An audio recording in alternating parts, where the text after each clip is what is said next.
హస్తన ముఖ్యమంత్రి ప్రమాణ స్వీకారంలో ఆంధ్రప్రదేశ్కి సంబంధించి రాజకీయంగా కీలకమైన ఇంట్రెస్టింగ్ డెవలప్మెంట్ చోటు చేసుకుంది.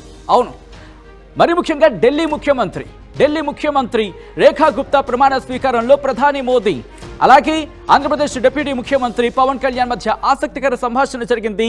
ఒక ప్రత్యేకమైన చిట్చాట్ జరిగింది. మీరు వెనకాల చూడొచ్చు, రామ్మోహన్ నాయుడు కూడా ఆయన పలకరించిన సందర్భం.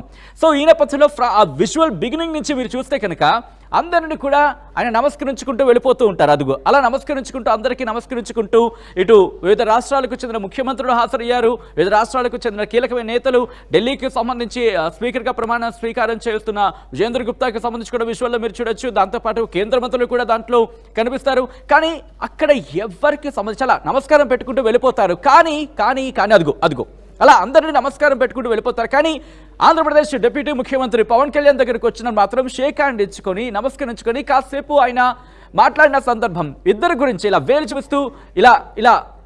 వేలు చూపిస్తూ ఇద్దరికి సంబంధించి కూడా అక్కడ మాట్లాడుకున్న సందర్భం.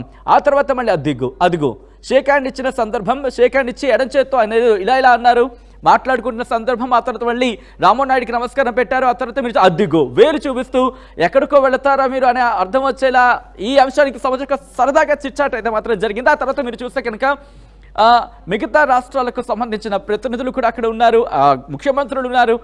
కానీ ఎక్కడ ఇటువంటి ఆసక్తికర డిస్కషన్ లేదు. ఆంధ్రప్రదేశ్ డిప్యూటీ ముఖ్యమంత్రి పవన్ కళ్యాణ్కి అలాగే ప్రధాని నరేంద్ర మోదీ మధ్య ఇంట్రెస్టింగ్ డిస్కషన్ జరిగింది. ఇంతకీ ఏంటా డిస్కషన్, ఏం జరుగుంటుంది?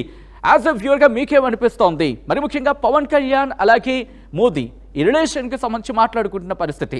ఎందుకంటే హస్తనలో ఇటు ఆంధ్రప్రదేశ్ డిప్యూటీ ముఖ్యమంత్రి పవన్ కళ్యాణ్ కీలకంగా మారారు అంటే చర్చ జరుగుతున్న నేపథ్యంలో ఇటు ఈ రోజు జరిగిన సంభాషణ కూడా మీరు చూస్తే కనుక పవన్ కళ్యాణ్ కూడా వాళ్ళిద్దరి మధ్య చాలా సరదా కాన్వర్సేషన్. అదిగో